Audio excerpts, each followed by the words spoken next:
Sahajanand global school, વિષય આસપાસ.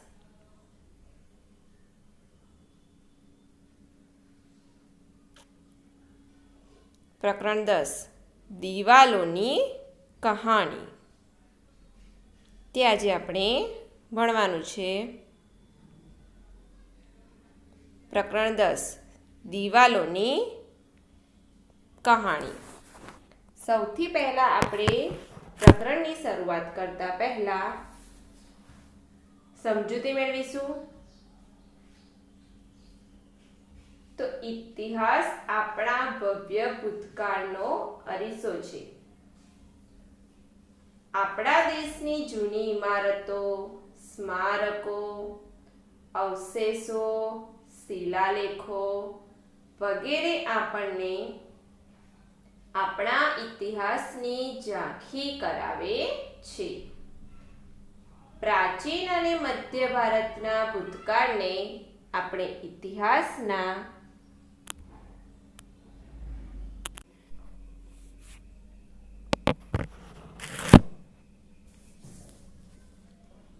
પ્રાચીન અને મધ્ય ભારતના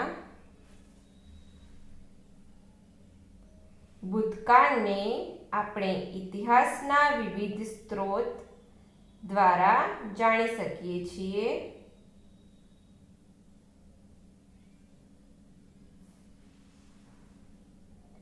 ઐતિહાસિક ઇમારતો, પ્રાચીન ખંડેરો એટલે અવશેષો, ખોદકામ દ્વારા પ્રાપ્ત વસ્તુઓ, નકશા, ચિત્રો, પુસ્તકો અને નોંધેલી હકીકતો વગેરે ઇતિહાસ જાણવાના સ્ત્રોત છે.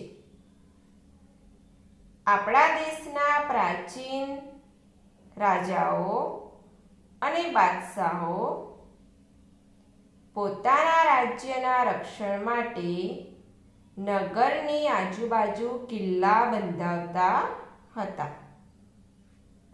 કિલ્લાની દિવાલો ખૂબ જ પહોળી બનાવવામાં આવતી હતી.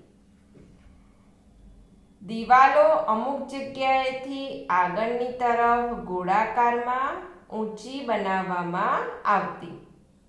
તેને ગઢ કહેવામાં આવતો. ગઢની ઊંચી અને ગોળાકાર દિવાલો દૂરની વસ્તુઓ અને જુદી જુદી દિશાઓ જોવા મદદરૂપ થતી. કિલ્લાની સુરક્ષા માટે ગઢ ખૂબ જ મહત્વના હતા. કિલ્લાના દરવાજા ખૂબ જ મજબૂત, વજનદાર અને લાંબા પહોળા બનાવવામાં આવતા.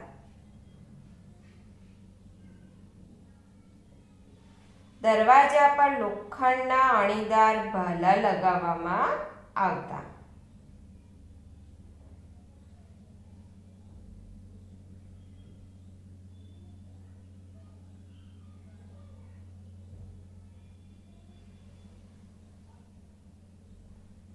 દરવાજા પર શું લગાવવામાં આવતું હતું? તો લોખંડના અણીદાર ભાલા લગાવવામાં આવતા. નગરની સુરક્ષા માટે આ પણ ખૂબ જ મહત્વનું હતું. જૂનાગઢમાં આવેલો ઉપરકોટનો કિલ્લો ઈસવીસન પૂર્વે 319માં બંધાયેલો. આ કિલ્લાનું નિર્માણ ચંદ્રગુપ્ત મૌર્યના સમયમાં થયેલું માનવામાં આવતું હતું. ઈસવીસન 976માં ફરીથી તેનો જીર્ણોદ્ધાર કરવામાં આવતો હતો.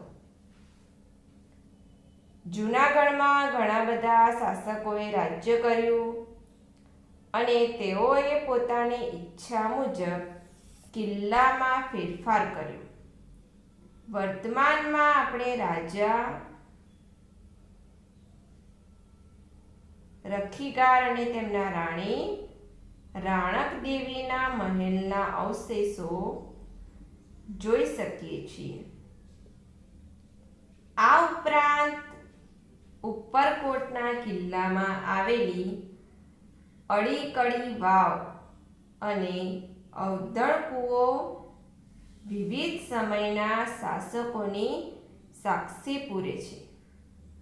પ્રાચીન અને મધ્ય સમયમાં રાજાઓ અને બાદશાહો પોતાના નગરને ઊંચાઈ પર વસાવતા હતા. તેની આજુબાજુ અભેદ કિલ્લેબંધી કરતા હતા. નગરના કિલ્લાની બહારની બાજુ ઊંડી ખીણ કે ખાડા બનાવવામાં આવતા અને તેમાં પાણી ભરવામાં આવતું, જેથી મુખ્ય દરવાજા સિવાય કોઈ નગરમાં પ્રવેશી શકે નહીં. આ રીતે કિલ્લાની, તેમાંના રાજમહેલની અને નગરજનોની સુરક્ષા માટે અભેદ વ્યવસ્થા કરવામાં આવતી. ગુજરાત, રાજસ્થાન, ઉત્તર પ્રદેશ, મધ્યપ્રદેશ અને દક્ષિણના રાજ્યોમાં ઘણી બધી ઐતિહાસિક ઇમારતો આવેલી છે, જેના કિલ્લાઓ હજુ પણ અડીખમ ઊભા છે અને આપણા ભવ્ય ઐતિહાસિક વારસાની સાક્ષી પૂરે છે. હવે આપણે પ્રકરણ તરફ જઈશું. ઉપરકોટ પહોંચ્યા. છેવટે આજે અમે દીદી સાથે જૂનાગઢ શહેરની બાજુમાં આવેલ ઉપરકોટ જોવા માટે નીકળી પડ્યા. દીદી ઇતિહાસ ભણે છે અને અમને તેમની સાથે વિવિધ મહેલ જોવાની મજા પડે છે. જીલ: વાહ, અદ્ભુત! કેટલો વિશાળ છે આ કિલ્લો, તો યશપાલ શું કહે છે? અને જુઓ, તે કેટલી ઊંચાઈ પર બનાવેલો છે. પછી જીજ્ઞા કહે છે, અરે, આ દરવાજો તો જુઓ, આટલો બધો પહોળો દરવાજો ક્યારે જોયો છે? પછી જીલ કહે છે, ખૂબ જ વજનદાર લાગે છે. મને નવાઈ લાગે છે કે તેને ખોલવા કે બંધ કરવા કેટલા લોકોની જરૂર પડતી હશે. આપણે અહીંયા જોઈ શકીએ છીએ ચિત્રમાં.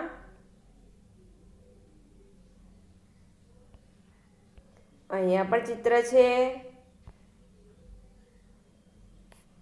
હવે જીજ્ઞા: દરવાજા પર આ લોખંડના અણીદાર ભાલા જેવું શું દેખાય છે? એ શા માટે લગાવવામાં આવ્યા હશે?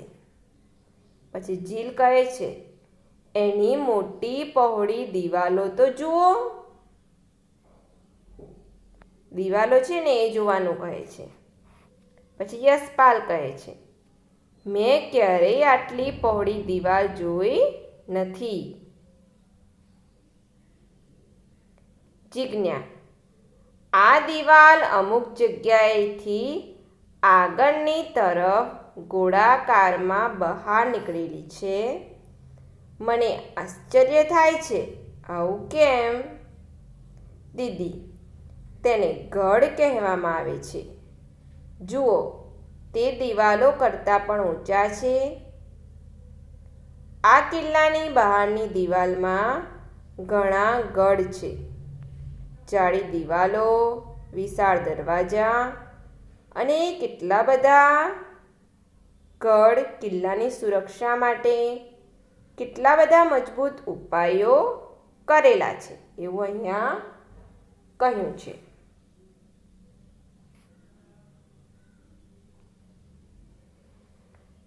વિચારો, કિલ્લાની દિવાલમાં ગઢ શા માટે બનાવવામાં આવ્યા હશે?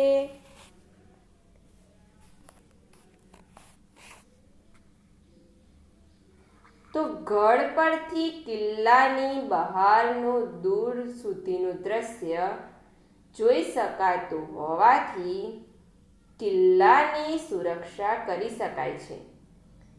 આ માટે કિલ્લાની દિવાલમાં ગઢ બનાવવામાં આવ્યા હશે. હવે ગઢમાં મોટા કાણા શા માટે બનાવ્યા હશે? તો ગઢના ઉપરના મોટા કાણાઓમાંથી સૈન્યના લોકો બહારના મોટા વિસ્તારનું દ્રશ્ય જોઈ શકે છે. આ રીતે કિલ્લાની સુરક્ષા કરી શકે છે. વળી દુશ્મન સૈન્ય ચઢાઈ કરે તેની જાણ પહેલેથી થતી હોવાથી તેનો સામનો કરવાનો સમય મળી રહે છે.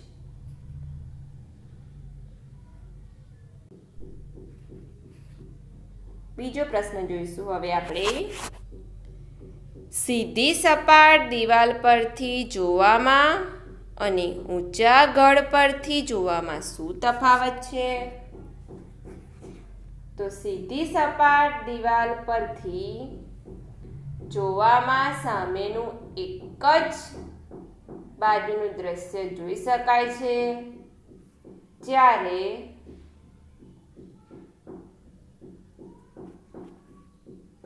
ઊંચા ગઢ પરથી જોવાથી જુદી જુદી દિશાઓમાંની દૂરની વસ્તુઓ જોઈ શકાય છે. આ મુખ્ય તફાવત છે. ગઢની પાછળ છુપાઈને કાણામાંથી જોઈ હુમલો કરવાથી સૈનિકોને શું મદદ મળતી હશે?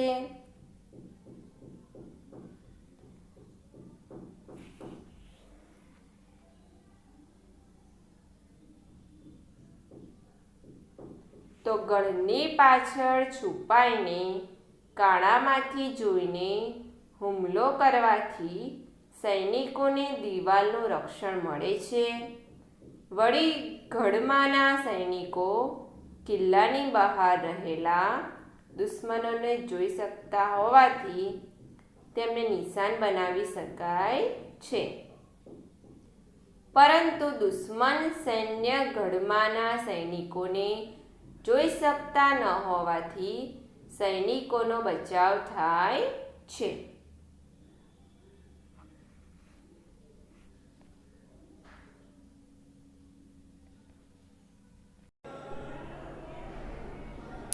કિલ્લાની અંદર કેટલું બધું?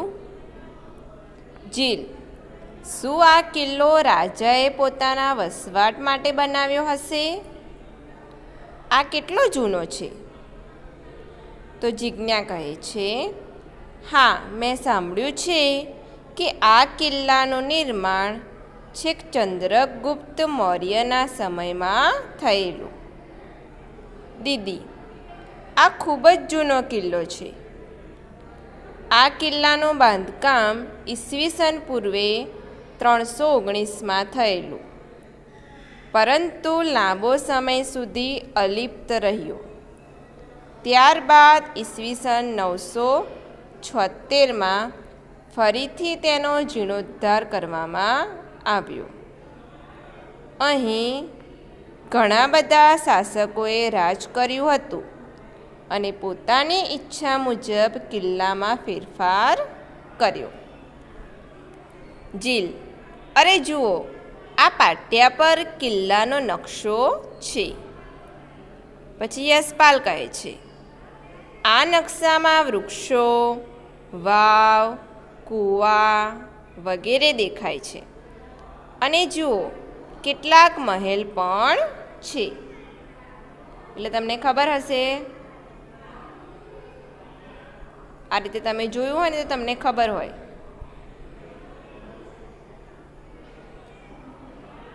કે નકશામાં વૃક્ષો, વાવ, પછી ઘણું બધું દેખાતું હોય છે.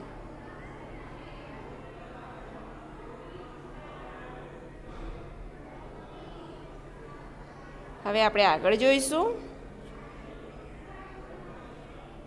જીલ એનો અર્થ એવો થાય છે કે માત્ર રાજા જ નહીં પરંતુ બીજા ઘણા લોકો કિલ્લામાં રહેતા હશે. પછી જીજ્ઞા કહે છે તે એક આખું નગર જ હોવું જોઈએ. ભવ્ય મહેલ. યશપાલ વાહ, આ ઇમારત ખરેખર જોવા જેવી છે. પછી જીલ કહે છે તે દિવસોમાં પણ તેઓના મહેલો તથા ઇમારતોની બનાવટ કેટલી અદ્ભુત હતી. પછી જીજ્ઞા કહે છે આજે આ ઇમારતોનો વિનાશ થઈ રહ્યો છે પરંતુ અનુમાન કરી શકાય કે પહેલાં અહીં ઘણા મોટા મોટા દીવાનખંડ અને ઓરડા હશે. યશપાલ અરે આ જુઓ, દિવાલો પર કેટલું ઝીણવટપૂર્વક કોતરણી કામ કરેલું છે. તમે જૂની ઇમારતો જોઈ હોય તો તમે જોઈ શકો છો એ દિવાલોમાં એકદમ ઝીણવટપૂર્વક કામ કરવામાં આવતું હોય છે.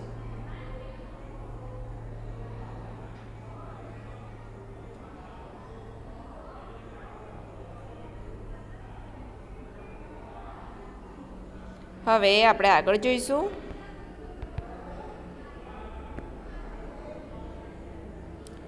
વાસ્તુ ઇજનેરી. આજે આપણી પાસે ઘણા સાધનો છે. તમને ખબર જ છે આજે આપણી પાસે ઘણા બધા સાધનો છે જેનાથી આપણે મકાનની રૂપરેખા એટલે કે નકશો સરળતાથી બનાવી શકીએ છીએ અને તેના આધારે સારું તેમજ ઝડપી બાંધકામ કરી શકીએ છીએ. તેમ છતાં ક્યારેક દિવાલમાં તિરાડો પડવી, પાણી ટપકવું વગેરે જેવી ખામીઓ જોવા મળે છે. એ જમાનામાં આવી ઇમારત કેવી ઉત્તમ સમજણથી બનાવી હશે. જો આપણે વિચારીએ કે હજારો વર્ષ પહેલાં લોકો કેવી રીતે રહેતા હશે તો આપણા મનમાં ઘણા પ્રશ્નો ઊભા થશે. ઉદાહરણ તરીકે આટલી ઊંચાઈએ પાણી કેવી રીતે ચડાવાતું હશે? અનુમાન કરીને કહો એવું અહીંયા કહ્યું છે. વિચારો અને ચર્ચા કરો.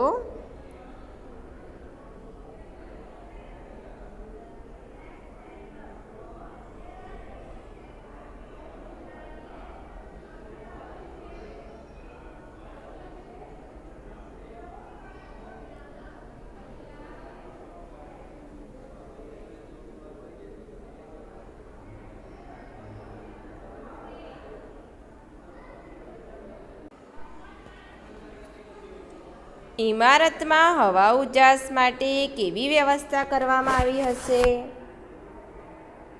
તો ઇમારતમાં હવા ઉજાસ માટે દરવાજા, બારીઓ, ઝરૂખા વગેરેની વ્યવસ્થા કરવામાં આવી હશે. હવે ચિત્રમાં દિવાલમાં કરેલી સુંદર કોતરણી ધ્યાનપૂર્વક જુઓ. આવી સરસ કોતરણી માટે કેવા ઓજારોનો ઉપયોગ થયો હશે? દિવાલોમાં જે કોતરણી છે ને એને આપણે ધ્યાનથી જોવાની છે. જુઓ અહીંયા ને પછી વિચારવાનું છે કે કેવા ઓજારોનો ઉપયોગ કર્યો હશે. તો ચિત્રમાં દિવાલમાં કરેલી સુંદરની કોતરણી માટે ફરસી, છીણી અને હથોડી જેવા ઓજારોનો ઉપયોગ કર્યો હશે. આપણા ઘરે એક અઠવાડિયા માટે વીજળી ન હોય તો શું થાય? તેના વગર કયા કયા કામ કરવામાં મુશ્કેલી પડી શકે છે?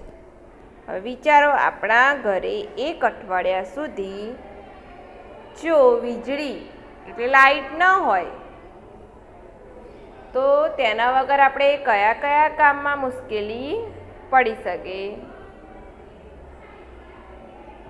તો આપણા ઘરે એક અઠવાડિયા માટે વીજળી ન હોય તો અંધારું છવાઈ જાય. પહેલાં તો એ જ થાય.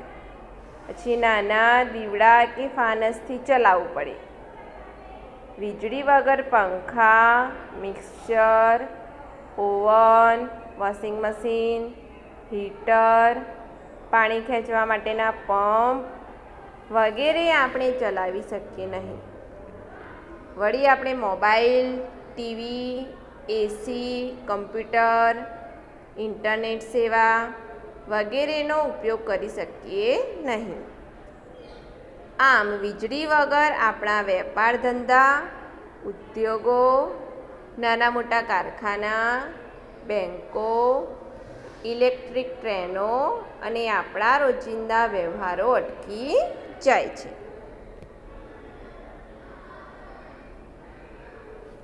હવે ઉપરકોટનો કિલ્લો આપણે નકશો જોવાનો છે. હવે ઉપરકોટનો કિલ્લો જો.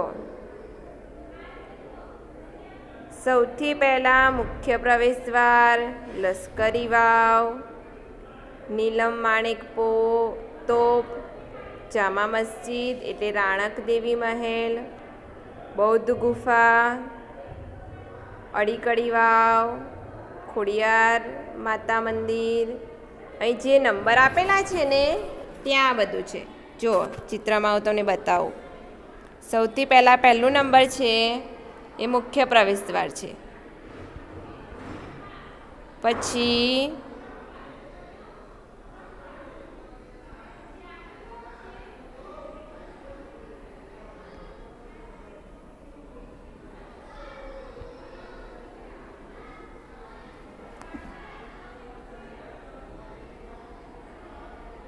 બીજો નંબર આપેલો નથી એટલે લશ્કરી વાવ છે. ત્રીજો નંબર છે ડાયરેક્ટ એ શું છે? નીલમ માણેક તોપ. પછી ચોથું છે જામા મસ્જિદ રાણક દેવી મહેલ.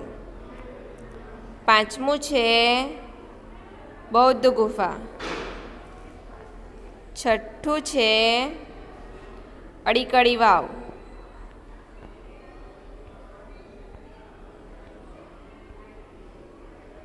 પછી સાતમું અહીંયા દેખાતું નથી, આપ્યું નથી એનો મિનિંગ.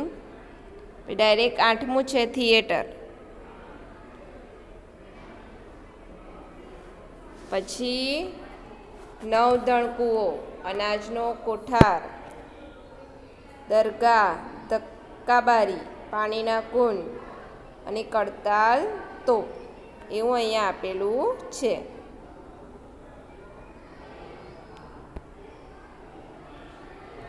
હવે જો તમે મુખ્ય દરવાજાથી અંદર જાઓ તો નીલમ માણેક તોપ કઈ બાજુ હશે? તો આપણો મુખ્ય દરવાજો છે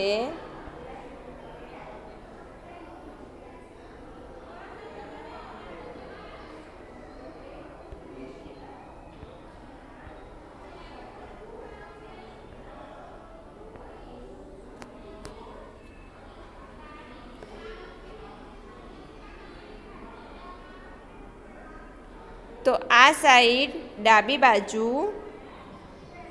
બાજુએ આપણે નીલમ માણેક તોપ જોયો. બરાબર. હવે બીજો પ્રશ્ન એમ પૂછ્યો છે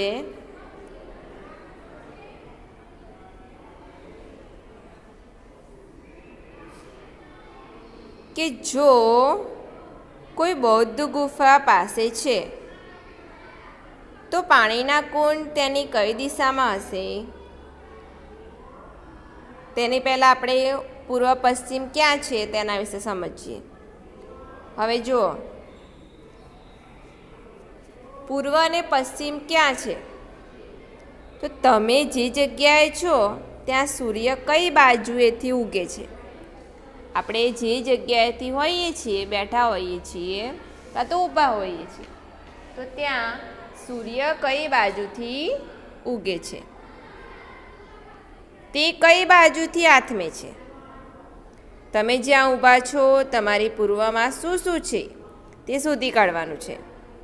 પછી તમારી પશ્ચિમે શું શું છે, તમારી ઉત્તર અને દક્ષિણે શું શું આવેલું છે તે પણ આપણે શોધવાનું છે. હવે આપણે એક પ્રશ્ન જોયો નકશાના આધારે. હવે બીજો જોઈશું. જો કોઈ બૌદ્ધ ગુફા પાસે છે તો પાણીના કુંડ તેની કઈ દિશામાં હશે? આપણે નકશા તરફ જોઈશું. બૌદ્ધ ગુફા એટલે 5મા નંબરમાં. આ 5મા નંબરમાં બૌદ્ધ ગુફા છે. તો કોઈ બૌદ્ધ ગુફા પાસે છે તો પાણીના કુંડ તેની કઈ દિશામાં છે? પાણીના કુંડ અહીંયા છે એટલે દક્ષિણ દિશામાં છે. હવે આપણે આગળ જોઈશું.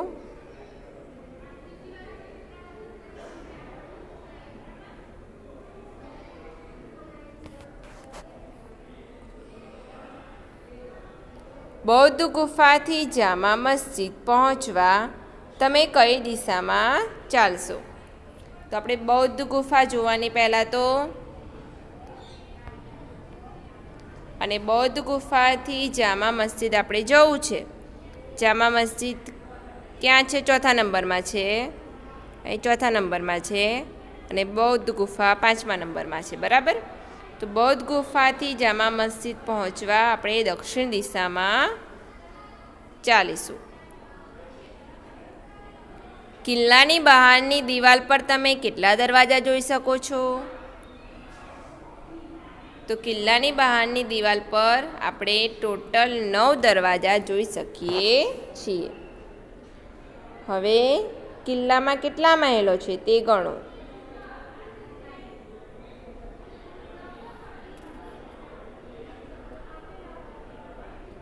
તો કિલ્લો છે ત્યાં ટોટલ 9 મહેલ છે. હવે કિલ્લામાં પાણી માટે શું વ્યવસ્થા છે? ઉદાહરણ તરીકે કૂવાઓ, ટાંકીઓ, વાવ.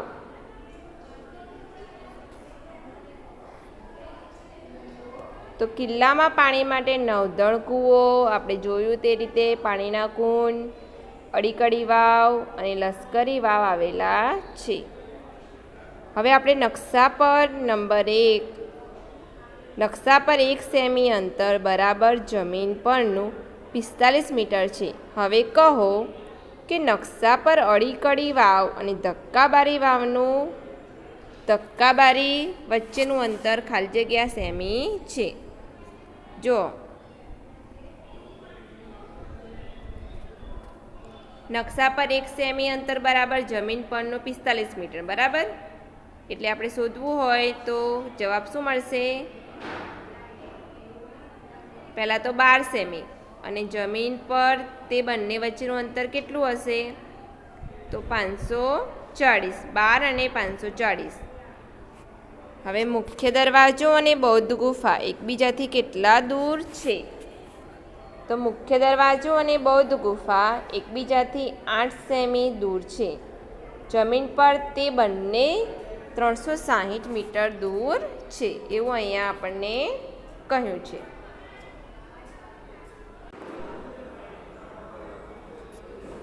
આ હુમલા શા માટે? અમે વાતો કરી રહ્યા હતા ત્યારે જ યશપાલે અમને તોપ બતાવવા માટે બૂમો પાડી. આપણે વાતો કરતા હોય એ ટાઈમે કઈ વસ્તુ બતાવવા માટે લોકો બૂમો પાડતા હોય છે. તમે જોયું હશે તે. તોપ જોવા માટે અમે પણ ઝડપથી ત્યાં દોડી ગયા. હવે જીલ. ખરેખર આ તોપ ખૂબ જ મોટી છે. આ બાજુમાં જે ગોળા છે તેવા જ એમાં પણ વપરાયા હશે. દીદી, આ તોપ વિશે અમારે વિશેષ જાણવું છે. હવે દીદી કહે છે, આ તોપનું નામ નીલમ છે, જે દીવની લૂંટમાંથી સુલતાન બહાદુર શાહના હુકમથી મલેક ઇયાઝ અહીં લાવેલા. તેની બાજુમાં જે બીજી તોપ છે તેનું નામ માણેક તોપ છે. આ બંને તોપ ગુજરાતના સુલતાન અને પોર્ટુગીઝો વચ્ચે ઈસવીસન 1538માં થયેલી લડાઈમાં વપરાઈ હતી. હવે જીલ. એ સમયમાં આવા હુમલાઓ શા માટે થતા હશે? તો દીદી, તે દિવસોમાં સમ્રાટો અને રાજાઓ આવા યુદ્ધો કરતાં તેઓ નાના રાજ્યને પોતાના રાજ્યનો હિસ્સો બનાવવા પ્રયત્નો કરતા, ક્યારેક મૈત્રી નિભાવવા માટે, ક્યારેક બે પરિવારો વચ્ચે લગ્ન સંબંધો માટે અને ક્યારેક પોતાના રાજ્યનો વિસ્તાર વધારવા માટે પણ યુદ્ધ થતું. હવે જીજ્ઞા શું કહે છે? મેં સાંભળ્યું છે કે સિદ્ધરાજ જયસિંહના સેના કિલ્લામાં પ્રવેશ કરી શકી નહીં. તેની પાસે પણ ઘણા સૈનિકો અને હથિયારો હતા. જીજ્ઞા, તે કિલ્લાની પહોળી અને મજબૂત દિવાલો ના જોઈ? નકશામાં પણ દિવાલની બાજુમાં ઊંડી ખીણ છે. પાઠ્યપુસ્તકમાં આપણે જોઈ શકીએ છીએ. સેના કેવી રીતે પ્રવેશ કરી શકે?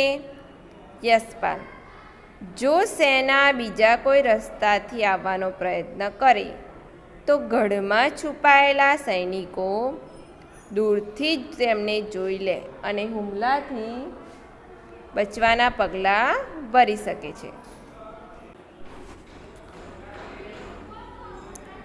યશપાલ, જો સેના બીજા કોઈ રસ્તાથી આવવાનો પ્રયત્ન કરે તો ગઢમાં છુપાયેલા સૈનિકો દૂરથી જ તેમને જોઈ લે અને હુમલાથી બચવાના પગલાં ભરી શકે.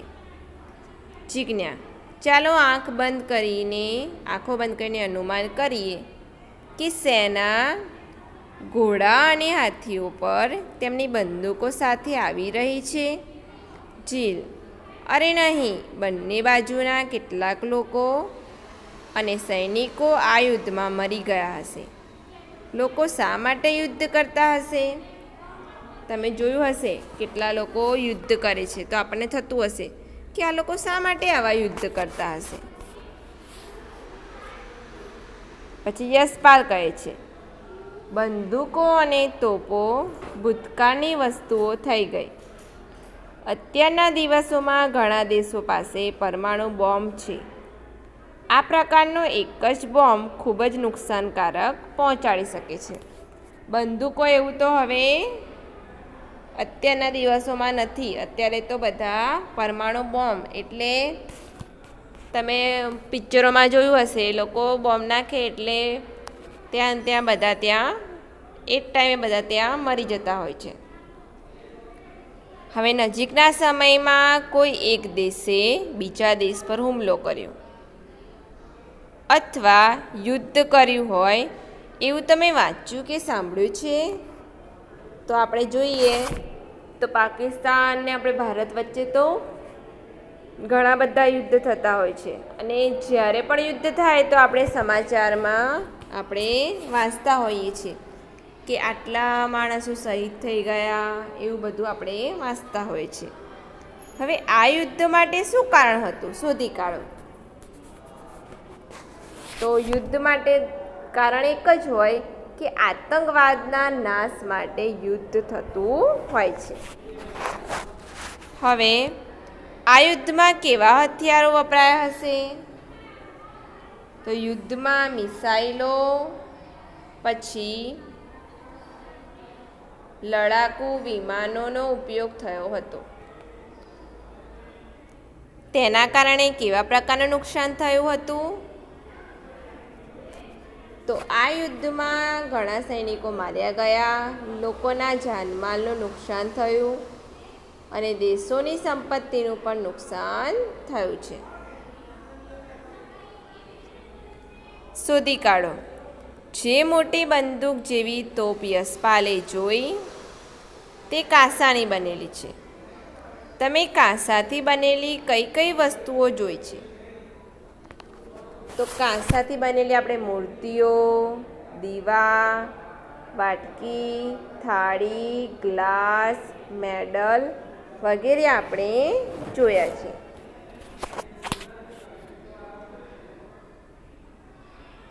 હજારો વર્ષોથી વનવાસીઓ ઘણી બધી વસ્તુઓ બનાવવા કાંસાનો ઉપયોગ કરતા હતા. આશ્ચર્ય થાય છે કે કેવી રીતે તેઓ તાંબુ અને કલાઈ એટલે ટીન ખાણોમાંથી બહાર કાઢતા હતા. આ ધાતુને પીગાળતા હતા અને તેને સુંદર વસ્તુઓમાં બનાવવા માટે ઢાળતા હતા. તો હજારો વર્ષોથી વનવાસીઓ ઘણી બધી વસ્તુઓ જેવી કે મૂર્તિઓ, દીવાઓ, થાળી વાટકી વગેરે કાંસામાંથી બનાવતા હતા.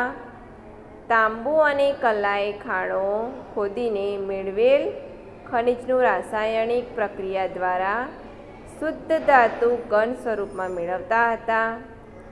તે પછી તાંબા અને કલાઈની ગરમીથી પીગાળીને મિશ્ર કરી કાંસું મેળવતા.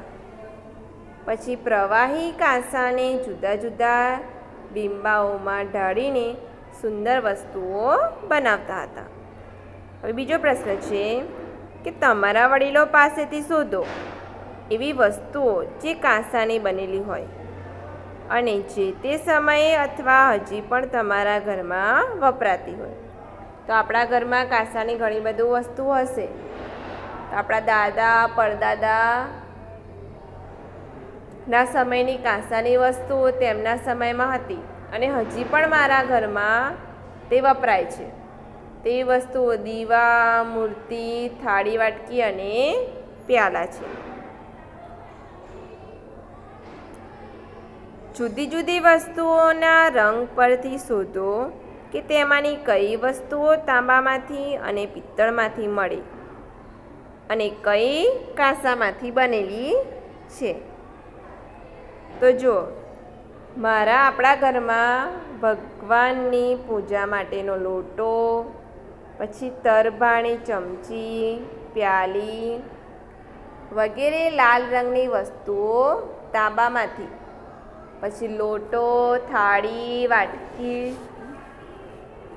પ્યાલા, દીવીઓ, તપેલી વગેરે પીળા રંગની વસ્તુઓ પિત્તળમાંથી અને મૂર્તિ, વાટકી, થાળી, દીવા, જીત બદલ મેળવેલા મેડલ વગેરે આછા પીળા રંગની વસ્તુઓ કાંસામાંથી બનેલી છે.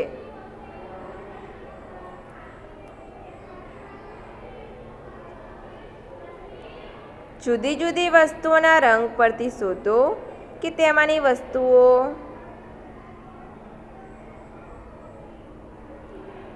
તાંબામાંથી અને કઈ પિત્તળમાંથી. એટલે હમણાં આપણે જોયું ને તેવી રીતે. હવે પાણીની વ્યવસ્થા. અહીં તમે જોઈ શકો છો પાણી માટે અદ્ભુત વ્યવસ્થા. યશપાલ બોલ્યો, દીદી આ અડીકડી વાવ છે. આ વાવ પૂર્વ પશ્ચિમ 310 ફૂટ લાંબી અને ઉત્તર દક્ષિણ 10.5 ફૂટની છે. તેનો કાંઠો ઘણો જ ઊંડો અને વિશાળ છે. આ વાવમાં કુલ 166 પગથિયાં છે. કિલ્લામાં રહેતા લોકો આ વાવમાંથી પોતાની જરૂરિયાત મુજબનું પાણી મેળવતા હતા. આસપાસમાં જુઓ અને પાણી ભૂગર્ભમાંથી ઊંચી જગ્યાઓ સુધી કેવી રીતે ખેંચાય છે તે કહો. તો ભૂગર્ભમાં એકઠું થયેલું પાણી કૂવામાં કે વાવમાં આવે છે. કૂવામાંથી પાણી ઘડા દ્વારા હાથ વડે ખેંચીને અથવા કોસ કે રેડ દ્વારા ઉપર લાવવામાં આવે છે. વાવમાંથી પાણી ડોલમાં ભરીને પગથિયા ચડી ઉપર લાવવામાં આવે છે. આ રીતે ભૂગર્ભમાંથી પાણી ઊંચી જગ્યાઓ સુધી પહોંચાડવામાં ખેંચી શકાય છે. વીજળીની મદદથી પાણી કેવી રીતે ખેંચાય છે? વીજળી વિના પાણી કેવી રીતે ખેંચી શકાય એ આપણે કહેવાનું છે. વીજળીની મદદથી મોટર દ્વારા કૂવાનું પાણી નીચેથી ઉપર તરફ ખેંચાય છે, એટલે પાણી ચડાવવામાં આવે છે. વીજળી વિના હેન્ડપંપ દ્વારા પાણી જમીનમાંથી બહાર ખેંચી શકાય છે.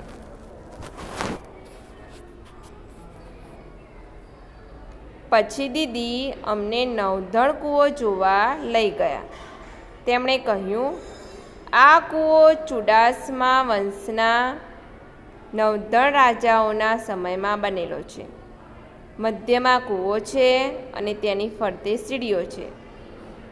આ સીડી પર સૂર્યપ્રકાશ અને હવા આવી શકે તે માટે અમુક અંતરે મોટા પ્રમાણની જાળી વિનાની ખુલ્લી બારીઓ મૂકેલ છે. આ કૂવો 171 ફૂટ ઊંડો છે. પાણી સુધી પહોંચવા માટે કૂવાની ફરતે સીડીઓ કુલ 204 પગથિયાં કોતરવામાં આવેલા છે. ત્યારબાદ અમે અનાજના કોઠાર, નૂરીશાનો મકબરો વગેરે જોયા અને દીદી પાસેથી જાણકારી પણ મેળવી.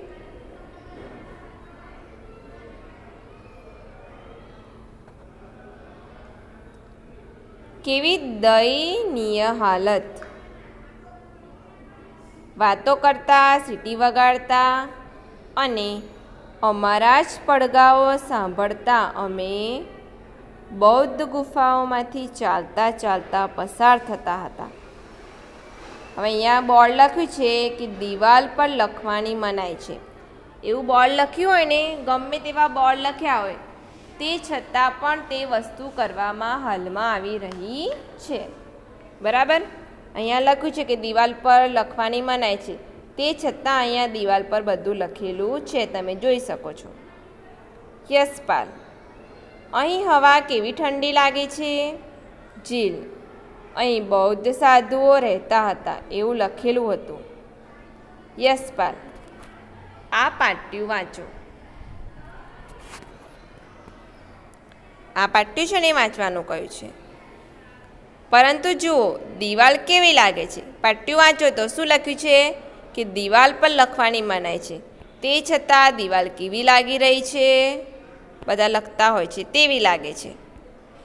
હવે જીલ કહે છે, અરે વિચારો, હજારો વર્ષો બાદ આ દિવાલ કેવી દેખાય છે. તેણે રાજાઓ અને રાણીઓ, ઘોડાઓ અને હાથીઓ, યુદ્ધ અને શાંતિ વગેરે જોયા હતા, પરંતુ આપણે તેને થોડા જ વર્ષોમાં બગાડી નાખી છે. હવે તમારી આંખો બંધ કરો અને પાછળના સમયમાં જાઓ. આંખો બંધ કરવાની અને પાછળના સમયમાં જવાનું છે. કલ્પના કરો કે તમે એ દિવસોમાં છો જ્યારે ઉપરકોટ ખૂબ જ વ્યસ્ત નગર હતું. નીચે આપેલા પ્રશ્નો વિશે વિચારો અને વર્ગમાં ચર્ચા કરો. તમે નાટક પણ કરી શકો. રાજા તેના મહેલમાં શું કરે છે? તે કેવા પ્રકારના કપડાં પહેરે છે? તેના માટે કેવા પ્રકારના પકવાન બનાવાય છે? પરંતુ તે કેમ ખૂબ જ ચિંતામાં દેખાય છે? અને તે કઈ ભાષામાં વાત કરે છે? તો જો રાજા તેમના રાજમહેલના દરબારમાં બેઠા છે. આપણે આ વિચારવાનું છે, આંખો બંધ કરીને કલ્પના કરવાની છે. તેમના કપડાં રાજાઓના પારંપરિક પહેરવેશ જેવા છે. રાજાઓના તમે કપડાં જોયા હશે તે રીતે. સાથે તેઓએ ઘણા બધા આભૂષણો પણ પહેરેલા છે, ઘરેણાં એટલે. તેમના માટે વિવિધ પ્રકારના શાહી પકવાન બનાવાય છે. તેઓને તેમના અંગત જાસૂસે બાજુના રાજ્યના રાજા તેમના રાજ્ય પર આક્રમણ કરી શકે છે તેવા સમાચાર આપ્યા છે. તેથી તે ખૂબ જ ચિંતામાં દેખાય છે. તેઓ પ્રાકૃત અને હિન્દી ભાષામાં વાત કરે છે.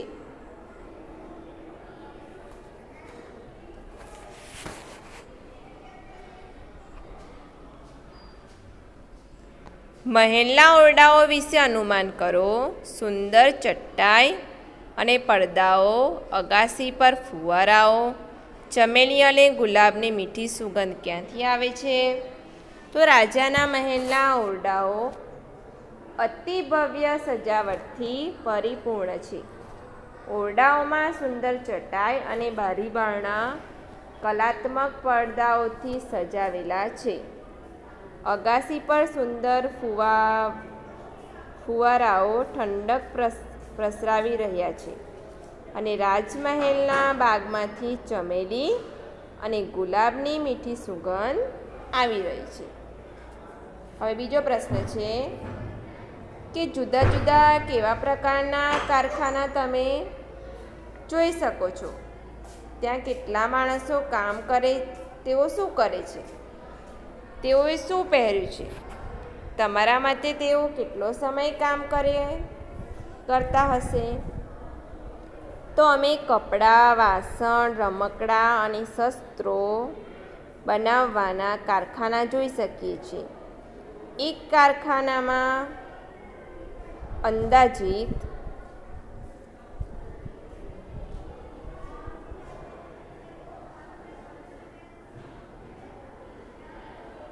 50થી 60 માણસો કામ કરે છે. હવે દરેક જૂથ પ્રમાણે માણસો જુદા જુદા કામ કરે છે.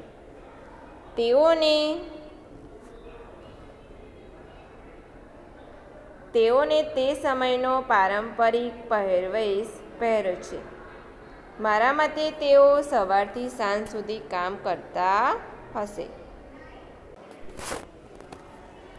ત્યાં જુઓ, પેલા કારીગરો કેવી રીતે ફરસી, છીણી અને હથોડીનો ઉપયોગ કરી પથ્થર કોતરણી કરે છે. તમે પથ્થરની રજકણો હવામાં જોઈ શકો છો. શું એ પથ્થરની રજકણો તે કોઈ રીતે નુકસાન કરે છે?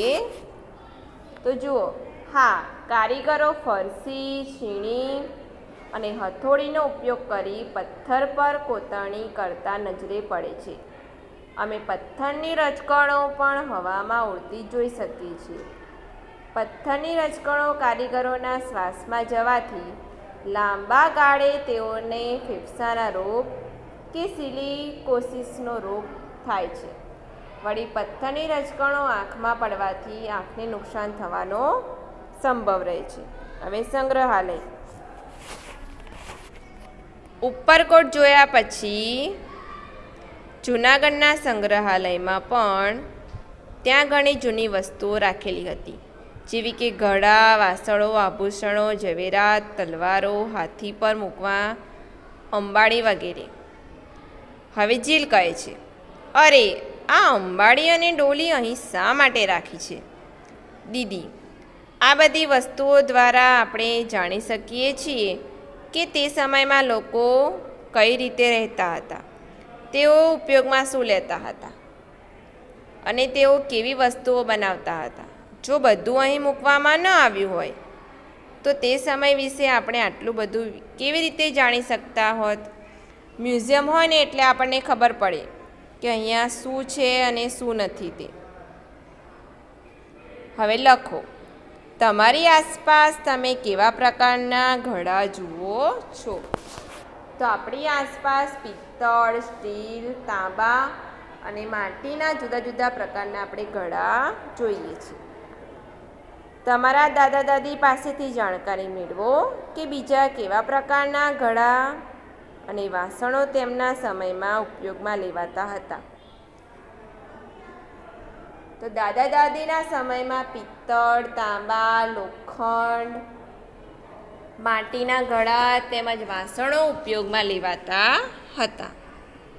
તમે ક્યારે કોઈ સંગ્રહાલયમાં ગયા છો અથવા તેના વિશે સાંભળ્યું છે? સંગ્રહાલયમાં કઈ કઈ વસ્તુઓ છે? તો વડોદરાના સયાજીરાવ સંગ્રહાલયમાં આપણે બધા ગયા જ હોઈએ છીએ. તો આ સંગ્રહાલયમાં રાજાઓના કપડાં, તલવાર, ભાલા, બખ્તર, ઢાલ જેવા હથિયાર, વાસણો, તેઓના જુદા જુદા પ્રસંગોના ચિત્રો, આભૂષણો, ઝવેરાત, પથ્થર પરની કોતરણી વગેરે વસ્તુઓ આપણે જોઈ છે. હવે અવલોકન કરો અને લખો, તમારા વિસ્તારની આસપાસ કોઈ જૂની ઇમારતો છે? ઇમારતો કે સ્મારકો છે? જો હા, તો તેનું નામ આપો. તો અમદાવાદમાં અડાલજ વિસ્તારમાં આપણે જોયું હોય તો તેની નજીક અડાલજની વાવ, જૂનું બેનમૂન સ્થાપત્ય આવેલું છે, જેને જોવા માટે ઘણા લોકો આવે છે. અડાલજની વાવ જોવા માટે ઘણા લોકો આવતા હોય છે.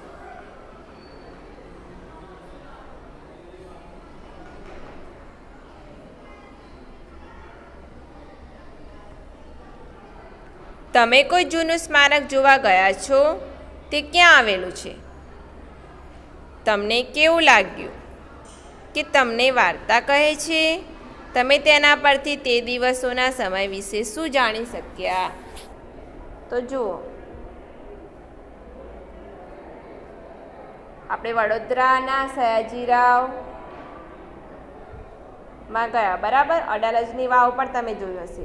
હવે કોઈ જૂનું સ્મારક, તો તાજમહેલ જોવા આપણે ગયા હોય તો તાજમહેલ આગ્રા શહેરમાં આવેલો છે. આરસના સંગેમરમરથી બનેલ તાજમહેલ જાણે કે પોતાની વાર્તા કહેતો હોય એવો આપણને લાગે છે.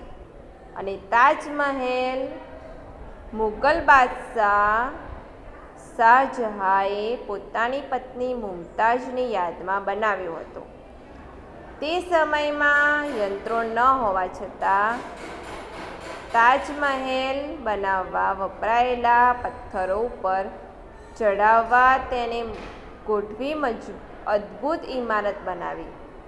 તેના પર કોતરણી કરવી, આ બધી કળા તે સમયમાં પણ હશે, તે આપણે જાણી શકાય છે. હવે તે કેટલી જૂની ઇમારત છે, તમે કેવી રીતે જાણ્યું?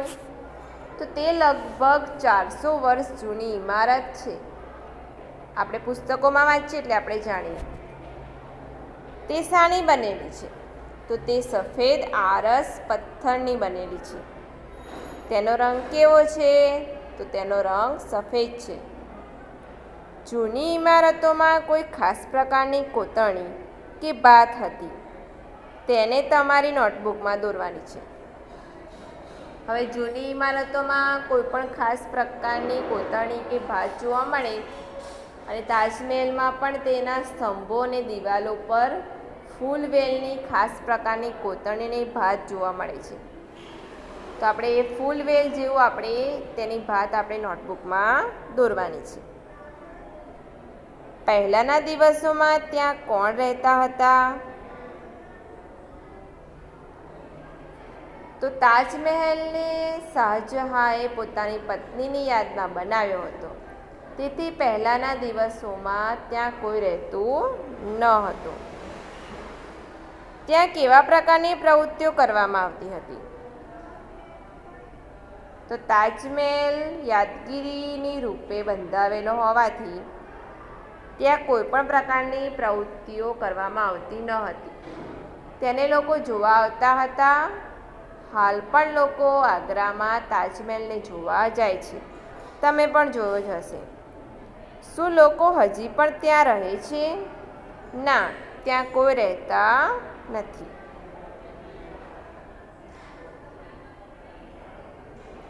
તમારું સંગ્રહાલય બનાવો.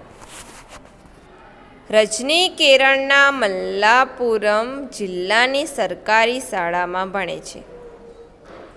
ભણાવે છે.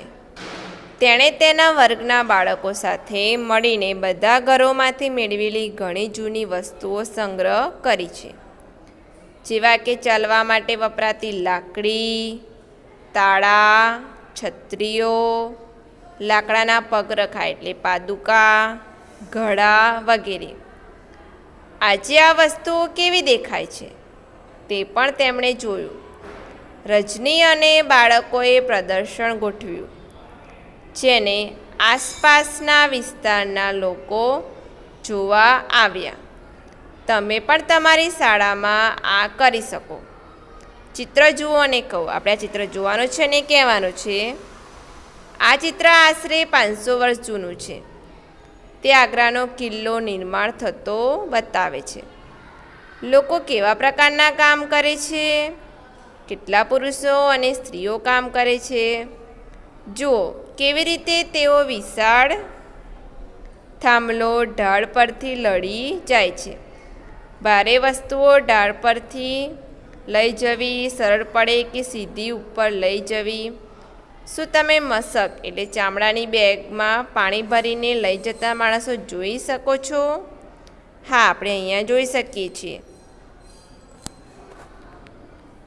હવે આપણે શું શીખ્યા એવું બધું અહીંયા આપણે જોયું છે. તેની પહેલાં આપણે પ્રશ્નો કેટલાક આપણને ઉદ્ભવ્યા છે તેને આપણે પ્રશ્ન જવાબ આપીશું. તો જુઓ, આ છે ને આશરે 500 વર્ષ જૂનું છે. આ લોકો લડાઈ કરી રહ્યા છે. લોકો કેવા પ્રકારના કામ કરે છે? તો લોકો કિલ્લાના નિર્માણનું કામ કરે છે. બીજો પ્રશ્ન આપણને એવો આવ્યો હતો કે કેટલા પુરુષો અને સ્ત્રીઓ કામ કરે છે? તો 20 પુરુષો અને 2 સ્ત્રીઓ કામ કરે છે. હવે અહીંયા કહ્યું છે, જુઓ કેવી રીતે તેઓ વિશાળ થાંભલાઓ ઢાળ પરથી લઈ જાય છે. ભારે વસ્તુઓ ઢાળ પરથી લઈ જવી સરળ પડે કે સીધી ઉપર લઈ જવી? તો તેઓ ઢાળના સહારે વિશાળ થાંભલો ઉપર લઈ જાય છે. ભારે વસ્તુઓ ઢાળ પરથી લઈ જવી ખૂબ જ સરળ પડે છે. સીધી રીતે વસ્તુઓ ઉપર લઈ જવામાં ખૂબ જ મુશ્કેલી પડે છે. હવે શું તમે મશકમાં પાણી ભરીને લઈ જતા માણસો જોઈ શકો છો? તો હા, હું મશકમાં પાણી ભરીને લઈ જતા માણસો ચિત્રમાં જોઈ શકું છું. તેને પખાલી કે ભીસ્તી કહે છે. હવે આપણે જોવાનું છે કે આપણે શું શીખ્યા. સંગીતા વિચારે છે કે જૂની વસ્તુઓ સંગ્રહાલયમાં મૂકવી નકામી છે. તમે તેને કેવી રીતે ખાતરી કરાવશો કે સંગ્રહાલય મહત્ત્વના છે? તો જુઓ, સંગ્રહાલયમાં જૂની વસ્તુઓને સંગ્રહ કરવામાં આવે છે. હું સંગીતાને સમજાવીશ કે જૂની વસ્તુઓ પ્રાચીન ઇતિહાસ જાણવાના સ્ત્રોત છે, જેનાથી આપણે તે સમયના લોકોની રહેણીકરણી અને સંસ્કૃતિ વિશે જાણી શકીએ છીએ. આ માટે જૂની વસ્તુઓના સંગ્રહ કરતાં સંગ્રહાલય ખૂબ જ મહત્ત્વના છે. તમારા વિચારે આ પ્રકરણનું નામ દિવાલોની કહાણી કેમ રાખવામાં આવ્યું છે? તો જો, આ પ્રકરણમાં ઐતિહાસિક કિલ્લાઓ વિશેની વાર્તા એટલે કહાણી વર્ણવવામાં આવી છે. તેથી આ પ્રકારનું નામ દિવાલોની કહાણી રાખવામાં આવ્યું છે.